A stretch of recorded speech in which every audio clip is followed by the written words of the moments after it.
you Slashaholics, we are still diving down the Universal Monster movie universe with another spine-chilling, tingling episode. As always, I am Slash Sister Jen. And I guess that makes me Slash Sister Hallie. And this next movie almost undermines its predecessor. It really does.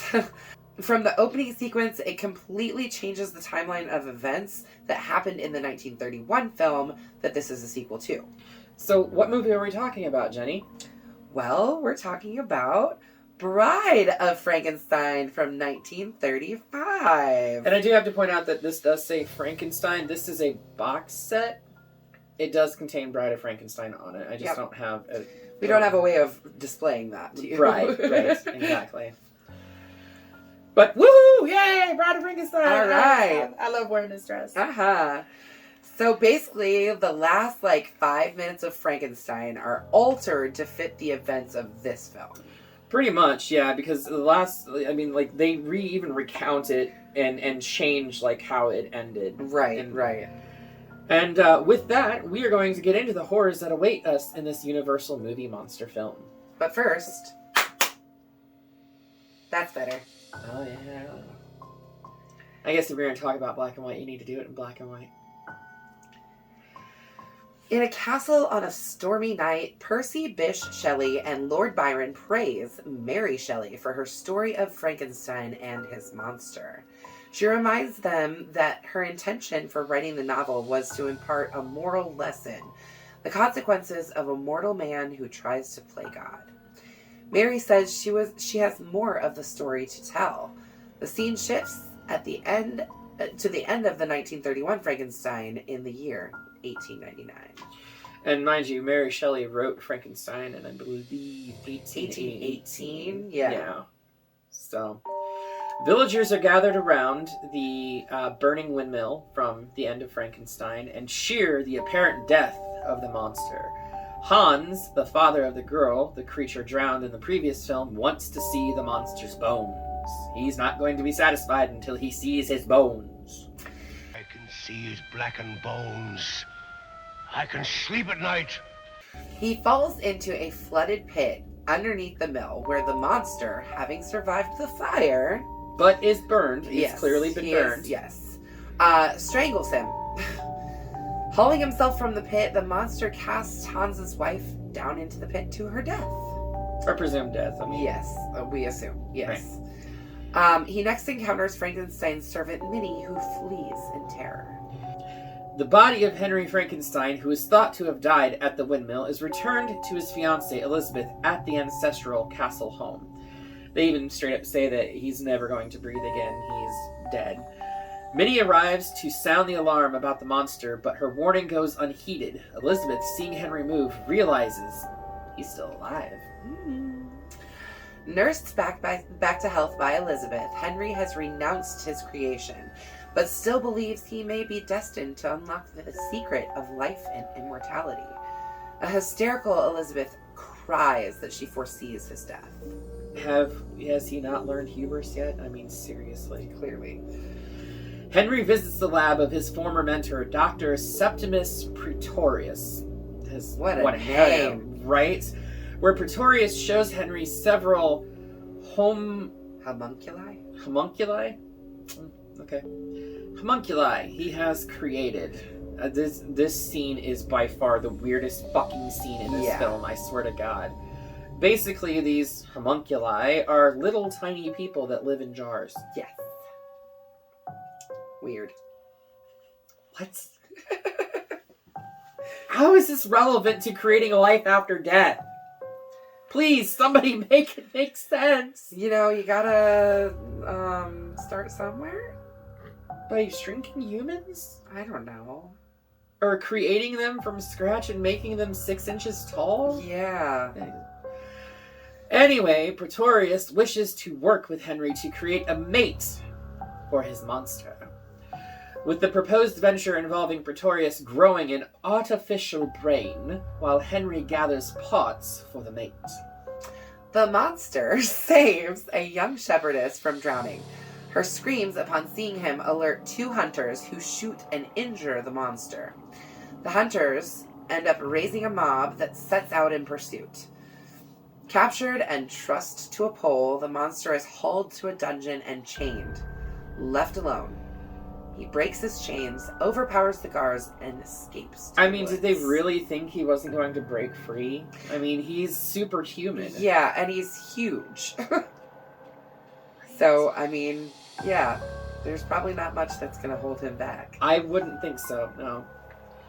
That night, following the sound of a violin playing Ave Maria, the monster encounters an old, blind hermit who thanks God for sending him a friend.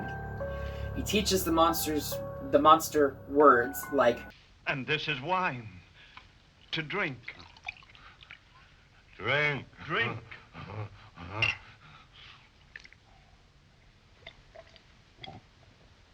Good. Good. We are friends, you and I. Friends. Good. Good. two lost hunters stumble upon the cottage and recognize the monster. But of course they do. Why wouldn't they? Right. Like, finally somebody treats him with, a little bit of respect and actually, treats him like a human. Right. And... I stand firm by my assertion from our video on Frankenstein that he is very much a child and has been shown nothing but most tragic story. But he's been shown nothing but rage and contempt and hatred and all these other things, and it's turned him against everything until he sees this hermit who shows him kindness and compassion. A child is an empty vessel, for lack of a better term. Yeah. A child will take in that which is taught. So if you teach hate and rage, that is exactly what you're going to have when the child gets older, is a hateful, spiteful person. But if you teach it love and kindness, you'll have somebody that respects others. He attacks them and accidentally burns down the cottage as the hunters lead the hermit away. Taking refuge from another angry mob in a crypt, the monster spies Pretorius and his cronies Carl and Ludwig, breaking open a grave. The henchmen depart as Pretorius stays to enjoy a light supper. Didn't Pretorius tell Frankenstein that he had to go out and get the parts? What the hell's he doing in the crypt? Yeah, that's a good question. Well, had he convinced Frankenstein to, help him yet at this point? I don't think they were officially, because he doesn't really get him to help him until after Elizabeth is kidnapped. You're right. Yeah. You're right. The monster ends up approaching Pretorius and eats some of his food and learns that Pretorius plans to create a mate for him. Henry and Elizabeth are now finally married, which if you watch the last 5 minutes of Frankenstein, they were already married. Yeah. Which is why we have Mary Shelley herself at the beginning of this recanting the last 5 minutes of that film. Anyway, they are visited by Pretorius. When Henry expresses his refusal to assist with Pretorius's plans, Pretorius calls in the monster, who demands Henry's help. Henry again refuses, and Pretorius orders the monster out, secretly signaling him to kidnap. Must do it. Never. Nothing can make me go on with it.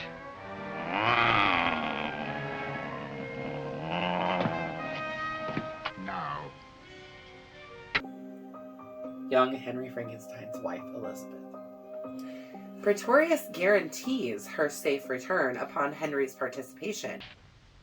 I charge you, as you value your mistress's life, to do nothing and say nothing of this episode. I assure you that the Baroness will be safely returned if you will leave everything to me. Fucking blackmail, I swear to God. I know. Henry returns to his tower laboratory where, despite himself, he actually grows pretty excited about his work. He really does. Yes. After being assured of Elizabeth's safety, Henry completes the bride's body. A storm rages as final preparations are made to bring the bride to life. Her bandage-wrapped body is raised through the roof, where electricity is harnessed from lightning to animate her. Henry and Pretorius lower her, and after realizing their success in bringing her to life... She's alive! Alive! remove her bandages, and help her to stand as the bride of Frankenstein is born. The Bride of Frankenstein. And I think this is actually one of the first times where we get like the actual, other than like, you know, Frankenstein being the name of the person, Dracula being the name of... Right. They like, Dr. Pretorius actually proclaims the Bride of Frankenstein. Right. Which, Frankenstein is not Still the doesn't monster. make any sense. It's not the fucking monster. He's a monster. He's a creature. Frankenstein is Henry. Yeah. The Bride of Frankenstein is Elizabeth. Right. The monster comes down from the steps after having killed Carl up on the rooftop and sees his mate. The excited monster reaches out to her and asks, "Friend?" The bride, screaming, that's all she does is scream. Yeah, because, again, she's brand new. She's a child. She knows nothing. Right. The monster had to be taught words. Yep, true. She rejects him. The dejected monster observes, She hates me, like others. as Elizabeth races to Henry's side, the monster rampages through the laboratory. When Pretorius warns the monster's actions are about to destroy them all, the monster pauses and tells Henry and Elizabeth, Yes, go. You live. Go. You stay. We belong dead. such a heartbreaking line. Seriously. Yeah. While Henry and Elizabeth flee, the monster looks at the bride, who hisses at him. She's a cat now? Yeah. Right? I mean, I understand it's an artificial brain. Shedding a tear, he pulls a lever to trigger the laboratory and tower's destruction. And that's the end of the film. Pretty much, yeah. The tower, the whole thing is like literally blown up, imploded, crumbling, and no one survives. Yeah.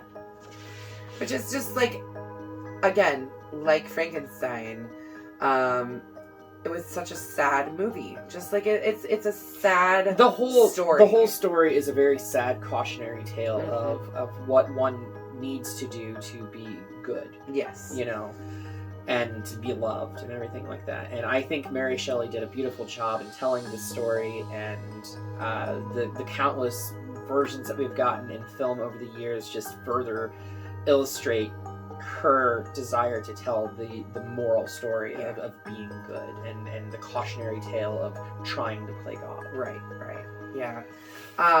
So for me, of course, this is going to be a bloody machete up. I don't think there's anything in the Universal Monster movies that's not going to be a bloody machete up for me. Unless we get into some of the cheesier sequels. Some of the in-betweens. Yeah. Right. But other than that, no, this is too... As far as the classic Universal Monster movies. Like the first ones, right. 2 bloody machetes straight from us to you, and that is that for that one. And what is the next monster that we get to talk about? I know this is one that I really love. So this is one that I have been dying to talk about, and it actually takes place 6 years after this one. So we go 6 years without like a new monster being introduced in the Universal movie monsters. I mean, they were making Frankensteins and mummies and Draculas this is a brand new monster. This is a brand new monster, and with it we get the incomparable Lon Chaney Jr., and I forgot this until I watched it recently. Claude Rains also plays in it too. He plays his dad. And Bela Lugosi. Yeah, plays the first werewolf. The gypsy. Yeah, the gypsy. But we are talking about the incredible 1941 film Wolfman. So come on back next week when we will be diving deep into the Wolfman. Lycanthropy be damned. Yes. We will dive into that, and until then, be sure to stab that like button. And slash the subscribe button. And ring-a-ling that grave bell so you don't get lost in the mix and buried alive, and can stay up to date on all of our videos. Till then, we'll see you all in the afterlife. Damn straight.